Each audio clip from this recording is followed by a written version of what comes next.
দর্শক আসসালামু আলাইকুম। সমুদ্র শহর কক্সবাজারে অনেকেই বেড়াতে আসেন, কিন্তু ছোট ছোট কিছু জিনিস যদি আপনার জানা থাকে তাহলে আপনার ভ্রমণটা হয়ে উঠতে পারে আরও অনেক অনেক গর্জিয়াস। আমি আপনাদেরকে ছোট ছোট ভিডিওর মাধ্যমে সেগুলোই জানানোর চেষ্টা করব। তার জন্য আমার পেজটি ফলো দিয়ে রাখুন। দর্শক, সমুদ্র শহর কক্সবাজার শহরের কাছে আপনি যখন সমুদ্রের খুব কাছাকাছি থাকতে চাইবেন, তখন আপনাকে বেছে নিতে হবে কলাতলি মোড়ের বাম পাশের এই হোটেলগুলো। দর্শক, এটি কোনো স্পন্সর ভিডিও নয়।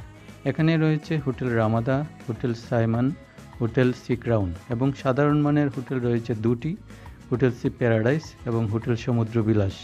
এই হোটেলগুলো থেকে দিনে অথবা রাত্রে রুমে শুয়ে অথবা বারান্দা থেকে সমুদ্রের সৌন্দর্য উপভোগ করতে পারবেন। বারান্দায় বসেই সূর্যাস্ত উপভোগ করতে পারবেন।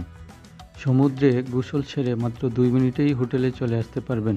এগুলোর জন্য ভাড়া এক এক সময় এক এক রকম হয়ে থাকে, তাই আমি এখানে আর বলছি না। যখন আসবেন তখন বুকিং সাইটগুলো দেখলেই পেয়ে যাবেন। Thank you for watching.